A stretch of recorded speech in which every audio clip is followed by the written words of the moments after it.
What's up, everybody? Welcome to the channel. If you're new here, thank you for being here. If you're a subscriber, thank you for coming back. In this video, we're going to go over the new kid on the block, the Sotion FW11.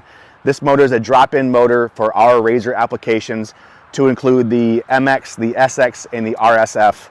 In this video, this bike is set up with the Sotion FW11, a far driver 72450, and a amperage battery, 72 volts, 240 amps continuous, and it's a 40 amp hour battery. All right, guys, so we're at the Voltron Watts testing ground, and this is the straightaway that I run behind me. And included on this road is about a mile loop. What I'm gonna do right now is I'm gonna take this Sotion bike on this mile loop. I'm gonna do it 2 times in varying speeds on the throttle. The gearing I'm running right now is 72 rear, 11 front. I'm gonna do the exact same test with similar throttle manner with a 54 rear and the 11 tooth front. So anyway, let's get on the bike. Let's go.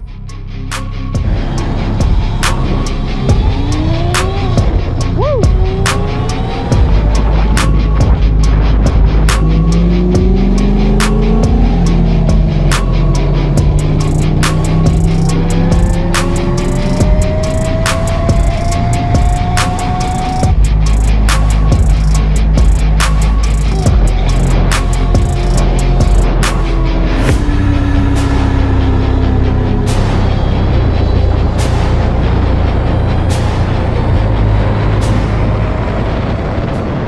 All right, guys, so that concludes the road test. You can take the information for what it is. I'm just providing it for y'all. I did reach out to the engineer at Sotion to get an idea of what is an acceptable temperature for this motor. He said 130 degrees Celsius is about where the motor stops producing power, and 150 degrees Celsius is where you probably need to turn the bike off and let it cool off for a little bit. Now, your gearing can have a big effect on your motor temperatures. The ambient temperature outside in Texas in the summer, it's 110 already. So these things all play a difference. Your weight, the type of riding you're doing, if you're off-road, hill climbing, that sort of thing, you're gonna generate more heat. So just keep those things in mind. 130 to 150 is what I was told. All right, guys, so this is where I film my test runs, and I even have this road at a slight uphill slope. What I'm gonna do here is I'm gonna mark my starting spot. We'll use that. I'm gonna walk out an 1/8 mile using the Draggy, and I'm gonna mark that. And I'm gonna walk out 330 feet.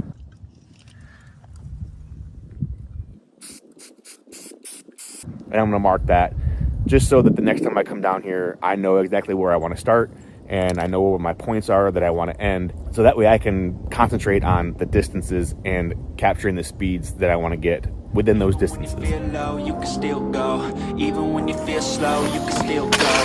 Even when there's no hope, you can still go. I never answer to no, man, I still go. Go, go, go, go, go, go.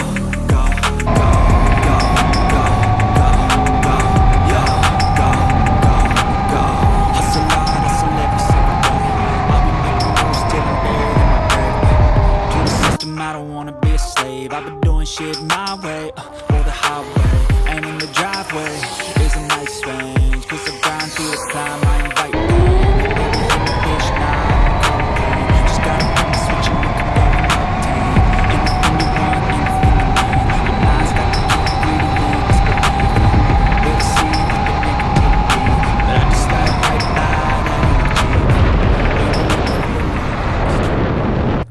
All right, guys, so that wraps up the testing of the Sotion motor with the 72 tooth rear, 11 tooth front gearing.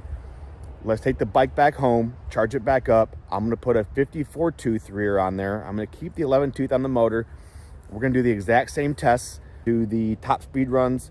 We're gonna see what kind of times we get in our 330 and our 1/8 mile time. Also too, I got a little surprise coming. Hopefully it'll be here today. A little sticker package we're gonna put on this bike for the remainder of the video. Should be pretty cool. Let's go.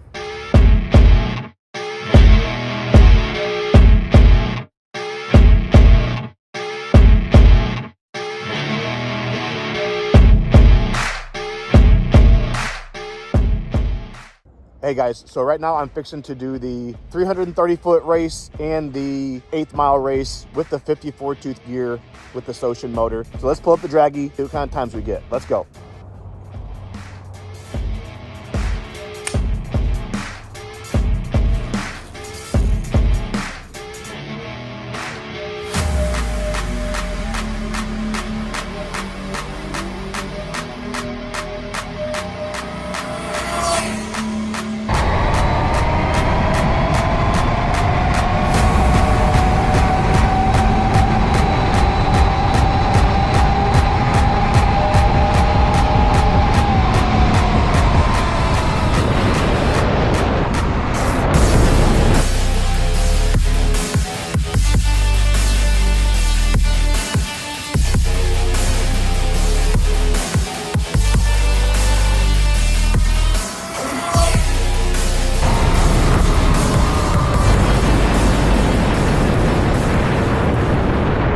All right guys, so those are the few Draggy runs that I had that were worth showing you guys. I did about 5 to 7 of them, and 2 or 3 of them were worth sharing on the Draggy and putting in this video. I feel like I really prefer the 54 tooth rear when I'm doing this race or this type of run, just because the takeoff is a little bit more manageable. I get acceleration and speed build up throughout the length of the course instead of topping out too soon.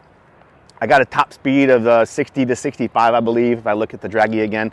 What I was really impressed with is the 330-foot mark. What I'm trying to do is reach the 330-foot mark time in 6 seconds or less. So I got it at 6.5 seconds.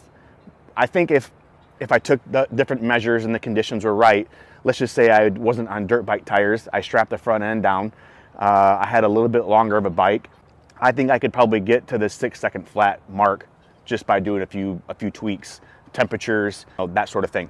Enough road racing, enough road riding. Let's get this thing on the dirt. Let's see what it does. I have a feeling it will not disappoint.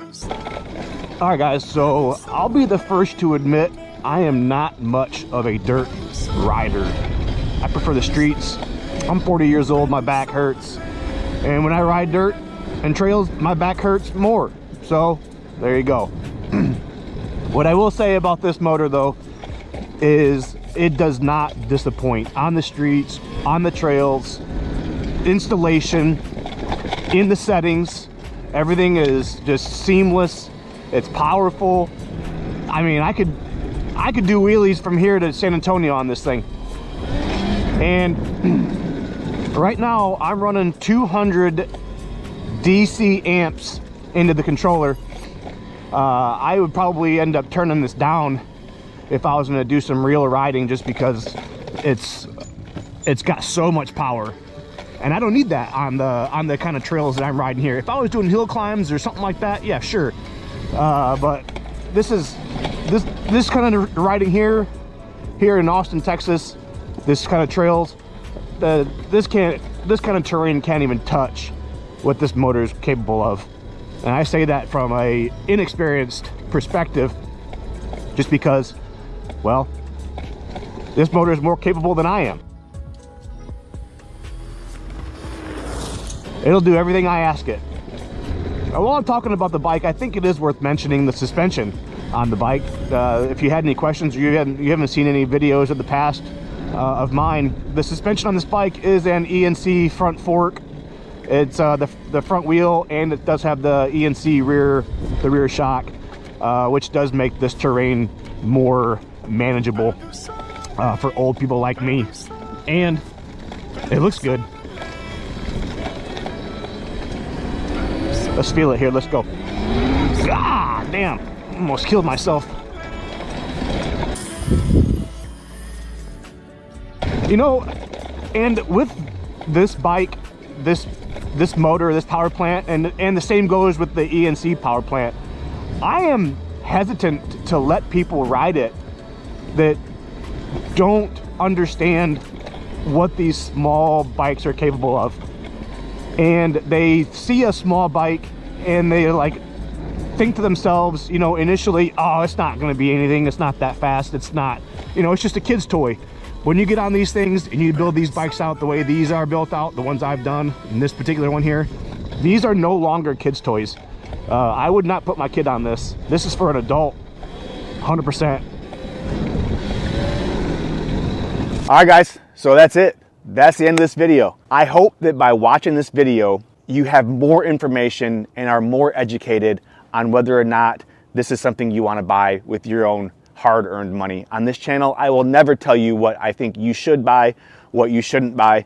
I am simply here. I want to provide information to the community so you guys can make a more educated decision when you are spending your money. So with that in mind, guys, if you found any use in this content, please consider hitting the like button, the subscribe button, sending it to your buddy who does not have a modified razor yet, but once he rides yours, he will. It doesn't cost anything, and it does help the channel tremendously. Thanks, guys. Have a great week.